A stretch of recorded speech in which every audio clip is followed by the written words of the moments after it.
Hi everyone. Welcome to our channel Abu Dhabi నగరంలో. ఈరోజు thick గ్రేవీతో mutton curry చేసి చూపిస్తాను.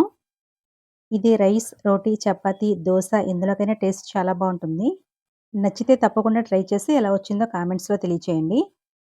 నేను ఇక్కడ పావు కేజీ మటన్ని శుభ్రంగా కడిగి తీసుకున్నాను. ఈ మటన్ని కుక్కర్లో వేసేసుకోండి. ఇప్పుడు ఇందులో పావు టీ స్పూన్ పసుపు, హాఫ్ టీ స్పూన్ కారం, మీ టేస్ట్కి తగినంత సాల్ట్ కూడా వేసుకొని హాఫ్ కప్ వాటర్ వేసుకొని ఒకసారి బాగా కలిపేసుకొని కుక్కర్ మీద మూత పెట్టేసి మీడియం ఫ్లేమ్లో 5-6 విజిల్స్ వచ్చే వరకు ఉడికించుకొని స్టవ్ ఆఫ్ చేసేసుకోండి. కుక్కర్లోని ప్రెజర్ అంతా పోయిన తర్వాత మూత తీసి చూపిస్తున్నానండి. 5 విజిల్స్కి మటన్ బాగా మెత్తగా ఉడికిపోయిందండి. ఉడకకపోతే కనుక ఇంకొక 1-2 విజిల్స్ రానివ్వాలి. ఈ కుక్కర్ని కాసేపు పక్కన పెట్టేసుకుందాం. ఇప్పుడు స్టవ్ ఆన్ చేసుకుని ప్యాన్ పెట్టుకుని అందులో 1 టీ స్పూన్ ఆయిల్ వేడి చేసుకోవాలి.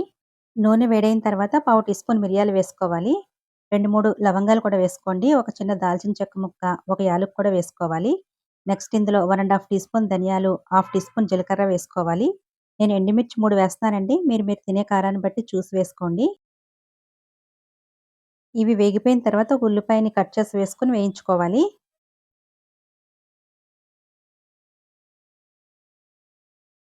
ఉల్లిపాయ ముక్కలు సగం వేగిన తర్వాత 5-6 జీడిపప్పులు కూడా వేసి వేయించుకోండి. నేను ఇందులో టమాటా వేయట్లేదండి. మీరు వేసుకోవాలనుకుంటే ఒక టమాటాను కట్ చేసి వేసుకొని వేయించుకోండి. ఇప్పుడు ఇందులో 1 టేబుల్ స్పూన్ ఎండు కొబ్బరి తురుము వేసుకొని 1 నిమిషం వేయించుకొని స్టవ్ ఆఫ్ చేసేసుకోండి. ఇవి పూర్తిగా చల్లారిపోయిన తర్వాత మిక్సీ జార్‌లో వేసుకొని, ఇప్పుడు ఇందులో 1 ఇంచ్ అల్లం, 4, 5 వెల్లుల్లి రెబ్బలు వేసుకొని, అవసరమైతే కొంచెం వాటర్ వేసుకొని, మెత్తగా గ్రైండ్ చేసుకొని పక్కన పెట్టేసుకోండి. ఇప్పుడు స్టవ్ ఆన్ చేసుకొని, ప్యాన్‌లో ఆయిల్ వేడి చేసుకొని, ఒక పచ్చిమిర్చిని కట్ చేసి వేసుకోండి. అలాగే కొంచెం కరివేపాకు కూడా వేసుకొని, కరివేపాకు క్రిస్పీగా అయ్యే వరకు వేయించుకోవాలి. వేగిపోయిన తర్వాత గ్రైండ్ చేసుకున్న ఉల్లిపాయ మసాలా పేస్ట్ వేసుకోవాలి. మిక్సీ జార్‌లో కొంచెం మసాలా ఉండిపోయిందండి. కొంచెం నీళ్లు వేసి కడిగేసి వేశాను.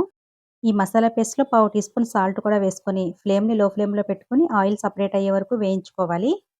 ఆయిల్ ఇలా సెపరేట్ అయిన తర్వాత మనం ఉడికించుకున్న మటన్‌ని నీళ్లతో పాటు వేసేసుకోండి. నేను ఇంకో పావు కప్పు వాటర్ కూడా వేస్తున్నానండి.